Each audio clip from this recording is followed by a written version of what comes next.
La guerre entre les Tutsis et les Hutus, c'est parce qu'ils n'ont pas le même territoire? Non, ça n'est pas ça.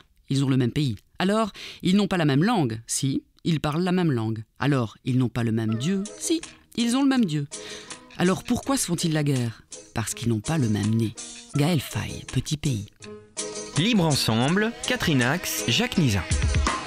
Bonsoir à toutes et à toutes, bienvenue dans Libre Ensemble. Je suis ravie de vous accueillir ce soir. Nous partons au Rwanda et encore.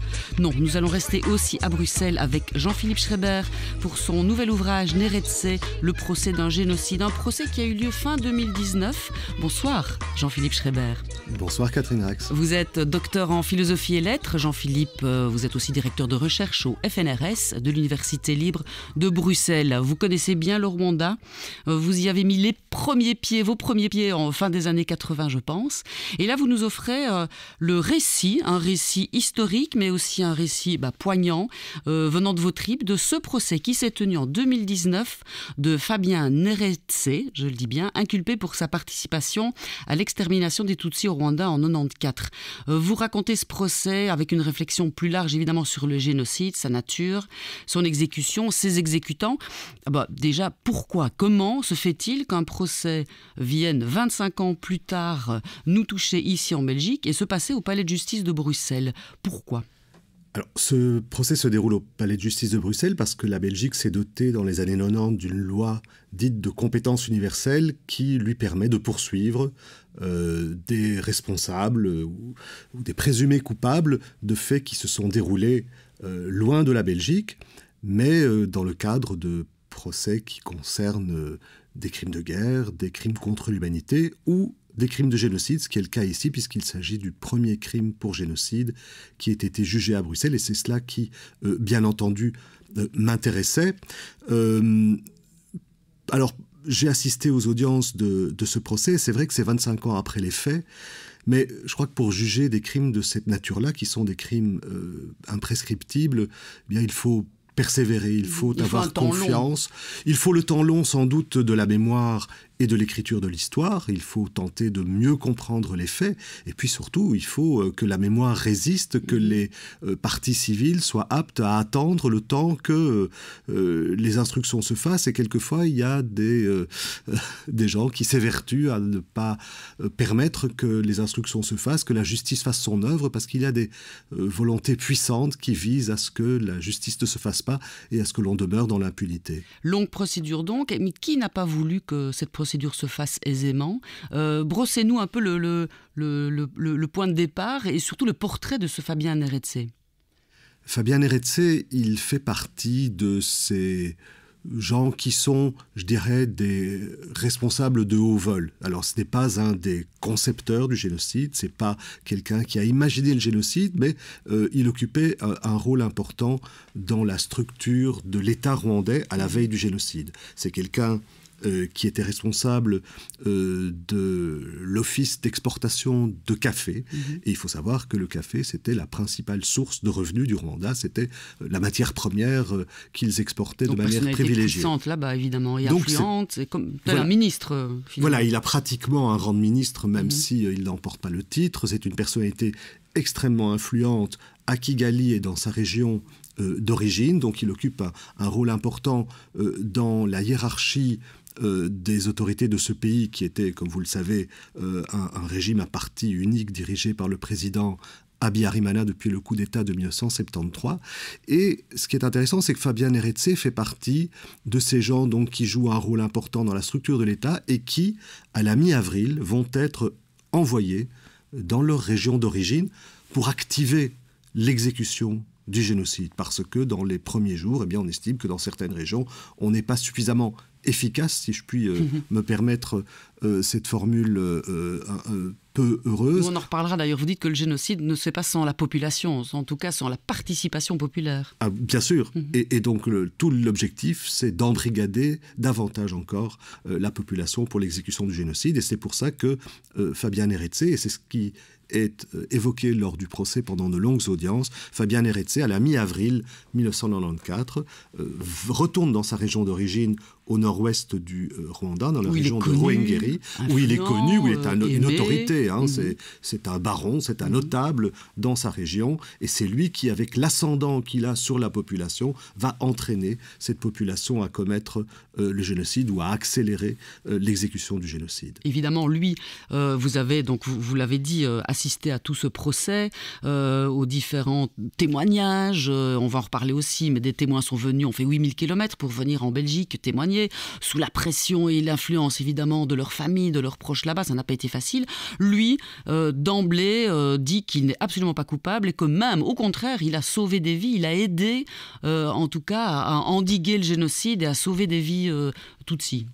Il y a une double stratégie dans la défense de Fabian Heretse. Lui, effectivement, se fait passer pour un juste parmi les nations, pour faire une analogie. C'est-à-dire qu'il nous explique qu'il aurait passé son temps à aider des Tutsis à échapper à la vindicte populaire, qu'il aurait été un bienfaiteur, puisque dans sa localité d'origine, il avait donné beaucoup d'argent, notamment pour créer une école. Donc il se fait passer pour un bienfaiteur qui n'a rien à voir avec ce qu'il s'est passé. Ça, c'est l'aura du juste que se donne Fabian Heretse. Et quelques témoins à des charges qu'il a mandatés pour venir témoigner en sa faveur lors du procès. Et puis la stratégie de ses défenseurs, elle est beaucoup plus violente. Elle est beaucoup plus violente parce qu'elle repose sur on peut le dire, un négationnisme tout à fait manifeste. C'est-à-dire que ces défenseurs vont nous faire croire qu'en réalité, Fabian Heretse ne peut pas être coupable parce que personne n'est vraiment coupable d'un génocide qui n'aurait pas eu lieu. Et même si ce génocide a eu lieu, en fait, les vrais responsables, ce ne sont pas les ministres qui étaient en charge du gouvernement à Kigali à l'époque, ou ce ne sont pas non plus les responsables de l'armée qui menait la guerre contre la rébellion Tutsi. Non, c'est cette rébellion Tutsi elle-même qui aurait été responsable du génocide, qui aurait infiltré tous les rouages de l'État, qui aurait utilisé les Tutsis vivant au Rwanda comme une cinquième colonne, et qui aurait d'ailleurs sacrifié les Tutsis de l'intérieur du pays au bénéfice des Tutsis qui, depuis les années 60, vivaient en exil, vivaient réfugiés dans les pays avoisinants. Donc ce n'est pas un génocide pour eux, c'est presque une querelle tribale. Alors c'est une querelle tribale, ça c'est la vision que beaucoup ont eue à l'époque et que certains colportent encore aujourd'hui, c'est-à-dire le fait de ne pouvoir admettre qu'un génocide ait été commis, qu'on ait utilisé en quelque sorte une grille de lecture raciale importée d'Europe pour nous faire croire qu'il y aurait eu deux races, deux ethnies différentes au Rwanda, qui se seraient en effet entretuées comme on l'imagine dans les stéréotypes et les fantasmes de notre vision très caricaturale de l'Afrique. L'Afrique ne serait que le théâtre de lutte tribale. Il n'en est rien, évidemment. Il n'y avait ni deux races, ni deux ethnies différentes. Il s'agissait de deux parties de la population qui autrefois étaient divisés sur une base sociale, c'est-à-dire qu'ils jouaient des rôles différents dans la société rwandaise. Mais la colonisation a complètement perverti ces relations sociales. Voilà, un brin d'histoire. Donc il y avait les Tutsis, les Hutus. Les uns étaient des éleveurs, d'autres des agriculteurs. Et c'est le missionnaire belge, en quelque sorte, qui est venu donner une identité ethnique et raciale à ces deux communautés. Quoi, pour influencer les choses ou pour catégoriser les choses là-bas plus facilement ? Je pense que, alors il y a peut-être quelque chose de pervers, mais je crois qu'il y a surtout une incapacité à comprendre la complexité des relations sociales qui étaient celles existant au Rwanda précolonial. Donc le colonisateur est arrivé, effectivement le bras armé de la colonisation, si je puis dire, ce sont les missionnaires, et donc les anthropologues coloniaux et les anthropologues missionnaires n'ont pas compris la finesse des relations sociales au Rwanda, où on pouvait passer de Tutsi à Hutu et inversement. Donc vous le dites, il y a de nombreux mariages qui se sont faits à l'époque. Donc et puis on pouvait changer d'identité suivant la fonction que l'on occupait dans la société. On pouvait devenir Hutu après être Tutsi, inversement. Bien sûr, tout cela n'était pas figé, c'était simplement un système d'organisation de la société. Mais le colonisateur n'a pas compris cette complexe finesse de la réalité sociale et a plaqué sur le Rwanda une grille de lecture qui était inspirée par le racisme européen de la deuxième partie du 19e. Et c'est ça qui est dramatique, c'est que les prémices du génocide se trouvent déjà un siècle plus tôt dans cette façon d'organiser la société rwandaise et de figer les différences. Directement une race supérieure à l'autre. Voilà, en considérant qu'il y avait une race... deux races différentes et que l'aristocratie Tutsi était en quelque sorte une race supérieure sur laquelle s'est appuyé le colonisateur d'abord dans son entreprise politique au Rwanda, jusqu'à ce que dans les années 50, il tourne kazakh. Pourquoi ? Parce que c'est l'époque où il faut lutter contre le communisme. Or, les Tutsis sont soit royalistes, soit communistes. Et il s'agit plutôt, en fonction de ce que décrète la démocratie chrétienne, il s'agit plutôt de favoriser les Hutus. Et les Hutus sont en effet majoritaires. Et donc, plus nombreux aussi. Et sont majoritaires, effectivement. Et... les Hutus sont le groupe de population qui aspire à une indépendance tout en maintenant un lien avec la colonie, ce qui n'est pas le cas des Tutsis. Bref, tout cela pour dire que le colonisateur belge qui avait autrefois favorisé les Tutsis va cette fois favoriser les Hutus et va accréditer une idéologie Hutu qui visera progressivement à exclure les Tutsis. Et donc tout cela se construit au fur et à mesure et cela va mener au génocide de 1994. C'est important de le rappeler, c'est vrai que c'est une histoire qu'il faut ancrer, c'est un peu long, mais c'est important pour comprendre qu'en 1994, en fait, donc les prémices de ce génocide sont là et surtout l'implication de la Belgique est telle que par la suite, en plus d'avoir un petit peu foutu le bazar, comme on pourrait dire, c'est que la Belgique se retire, comme tous les autres pays présents, en laissant faire, en sachant exactement ce qui se passait et en laissant faire à ce moment-là le génocide.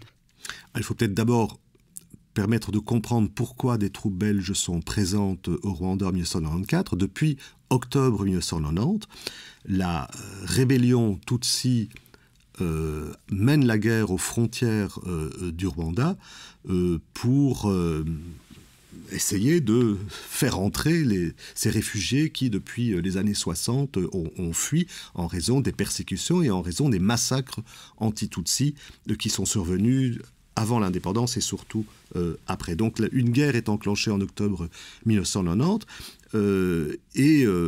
bien sûr, tout le monde cherche une pacification. Les parrains internationaux du Rwanda, que sont par exemple la France et la Belgique, veulent une pacification et un partage du pouvoir. Et le pouvoir en place va être acculé et obligé d'accepter ce partage du pouvoir qui se négocie à Arusha en Tanzanie. Ce sont les fameux accords d'Arusha. Et pour maintenir ce semblant de pacification, des troupes étrangères sont présentes au Rwanda et c'est ce qui explique que lorsque le génocide est enclenché, il y a des troupes de plusieurs pays, dont des troupes belges.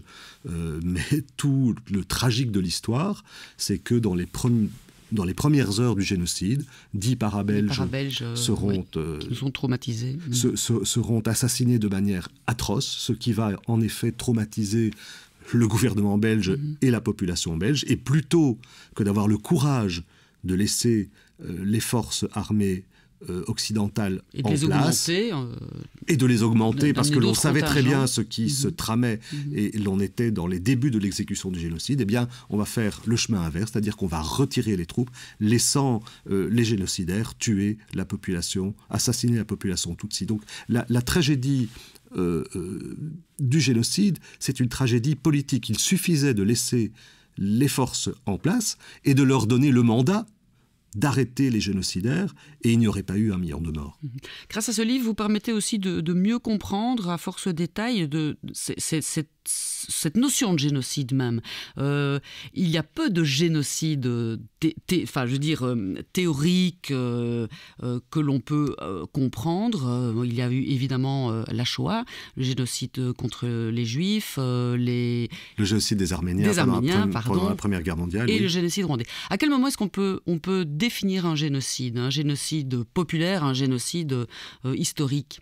Vous avez tout à fait raison de revenir là-dessus, parce que c'est vrai qu'aujourd'hui, le terme de génocide est souvent instrumentalisé par des minorités opprimées, des minorités qui font l'objet de violences politiques, ici ou là dans le monde. On a entendu d'ailleurs génocide à Gaza aussi. On a parlé de génocide à Gaza, et c'est vrai qu'aujourd'hui, tout le monde se demande si on peut effectivement accoler le terme de génocide en qualifiant ce qui se produit en ce moment à Gaza de génocide, débat dans lequel nous n'entrerons pas. Mais c'est vrai que ce terme de génocide est fortement instrumentalisé et parfois dévoyé de son sens. Alors, je rappelle en effet dans le livre, et je le rappelle ici, un génocide, ce n'est pas n'importe quel type de crime, il ne faut pas le confondre avec d'autres crimes. Le génocide, c'est la volonté délibérée d'assassiner toute ou partie d'un groupe de population. Et donc c'est un crime d'État d'abord, c'est un crime qui est prémédité. Ce n'est pas l'effet, les morts d'un génocide ne sont pas l'effet de quelque chose de spontané. Ce qu'on a pensé au début de ces génocides rwandais, on s'est dit, voilà, ils s'attaquent tous, c'était presque une chose qui venait de leur tripe d'un jour à l'autre. Alors, certains se sont peut-être dit cela, mais il n'empêche que, en réalité, depuis plusieurs années, des rapports circulaient. On en a connu en Belgique, on a connu des auteurs de ces rapports qui, depuis pratiquement le début des années 90, avaient documenté la préparation du crime. Bien sûr, mais le grand public l'ignorait. Le grand public l'ignorait. Depuis lors, on sait en effet qu'il y a eu des achats d'armes pour armer la population, des armes blanches en particulier, des armes que l'on a achetées en masse et qui ont armé la population pour exécuter le génocide. On a découvert des traces de toute la préméditation du génocide. Et donc c'est un crime intentionnel. Il y a une décision qui est prise à un moment, ce qu'on a appelé la terrible décision à propos du génocide des Juifs, la terrible décision d'avoir le projet d'exterminer tout ou partie d'une population. Et c'est ce qui s'est produit au Rwanda, et c'est vrai que la communauté internationale, à ce jour, ne reconnaît que très peu de génocides. Vous l'avez dit, le génocide des Arméniens pendant la Première Guerre mondiale, des Juifs et des Tziganes pendant la Deuxième, et puis le génocide des Tutsis en 1994. Lors de ce procès, parce que vous l'intitulez comme cela, Neretse, le procès du génocide, lors de ce procès, le mot génocide a été qualifié d'emblée, en fait. Je veux dire, il n'y a pas eu, ou est-ce qu'il y a eu révisionnisme de la part, vous le dites, donc de la défense, mais la présidente a tenu bon.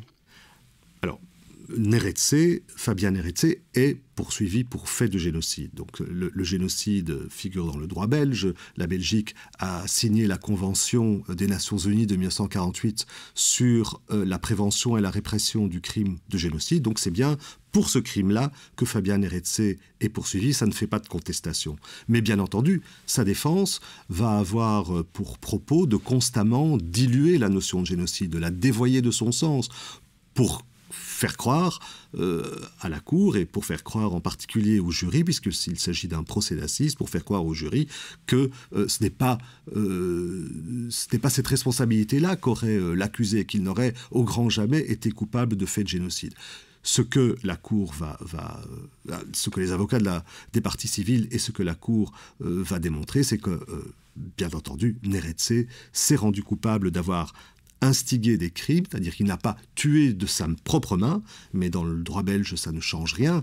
Il a poussé au crime, et ce sont d'autres qui ont exécuté les crimes qu'il a commandités, et c'est pour ça qu'il sera condamné à 25 ans de réclusion criminelle pour génocide. Ce qui est dingue et à vous lire, c'est que, et vous le dites, vous êtes tout à fait étonné de voir que ce Neretse comparaît librement, il boit son café, il mange son sandwich, il va, il vient, il habite en France à ce moment-là, sous un pseudonyme.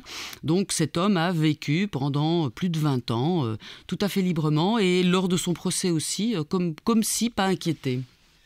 Oui, pour moi, qui... à l'instar de toute ma génération, ai vécu les grands procès des années 80. Enfin, je les ai vécus par procuration, en lisant la presse, en regardant la télévision. Les procès de Touvier, de Papon, de Barbie. Eh bien, c'est un criminel de même nature qui est déféré devant en tout cas, il a dans les mains le sang de milliers de personnes. Il a dans les mains la responsabilité de crimes de génocide, comme l'étaient ceux que j'ai cités à propos de la France des années 80. Et pourtant, en effet, d'abord, il faut 25 ans alors que l'on sait depuis très longtemps qu'il vit en France sous un pseudonyme, mais tout le monde sait qu'il vit en France. Les partis civils n'ont de cesse de faire en sorte que cette instruction avance pour qu'il soit enfin déféré devant un tribunal, et cela prend du temps, ça prend 25 ans. Donc premier motif d'étonnement, et puis deuxième motif d'étonnement, c'est qu'en effet, il comparait libre un homme qui a été responsable de tels crimes, on le met en prison.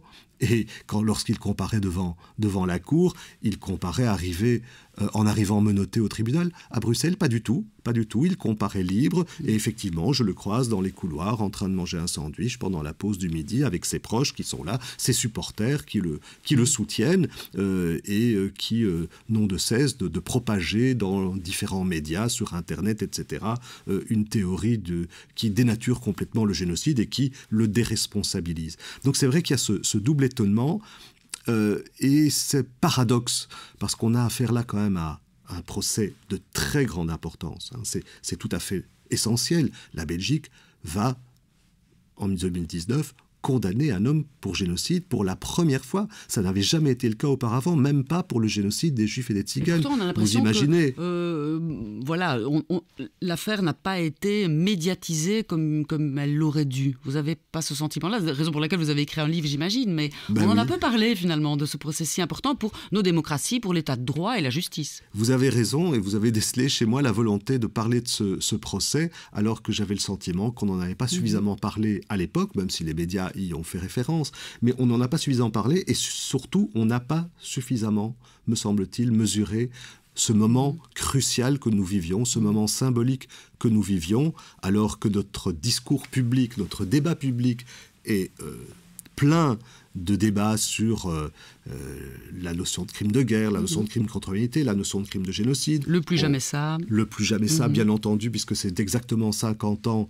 Le génocide au Rwanda se déroule 50 ans après la libération et surtout après le débarquement de Normandie, où on a cessé de répéter lors des commémorations « plus jamais ça », et au moment où on déclame de manière extrêmement rhétorique « plus jamais ça », eh bien, un génocide se commet à nouveau à quelques milliers de kilomètres de l'Europe. C'est tout à fait sidérant. Et donc, oui, il me paraissait essentiel de montrer l'importance de ce procès, de montrer l'importance de ces moments historiques que pour ma part j'ai vécu, et je regrette que aussi peu de monde les ait vécus de la même façon que moi en 2019. Pourquoi l'avoir vécu? À ce moment-là, vous disiez il faut écrire quelque chose, il faut, en tant qu'historien, marquer dans la pierre, graver dans le marbre ce moment-là, ou vous allez plutôt là comme curieux et amoureux du Rwanda que vous connaissiez bien? Il y a une double démarche. Il y a celle que vous évoquez, c'est, je crois, la responsabilité de l'historien ou de l'intellectuel, si je peux me permettre cette façon de formuler les choses, de peut-être porter témoignage d'un moment qui me paraît important et d'en faire un livre. C'était en effet une partie de ma démarche. Et puis, il y a une autre partie, vous avez eu la gentillesse d'évoquer le fait, en me présentant tout à l'heure, que j'entretiens un rapport particulier avec le Rwanda depuis maintenant 35 ans environ.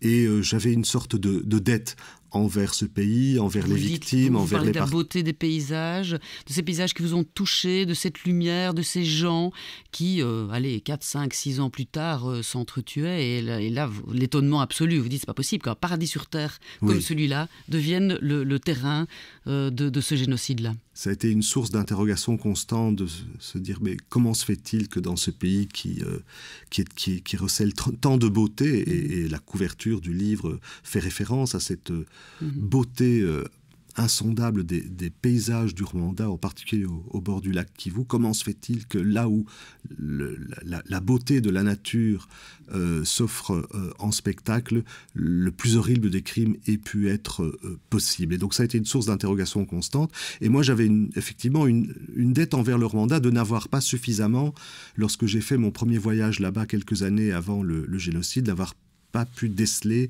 les germes de ce qu'il se tramait. Cet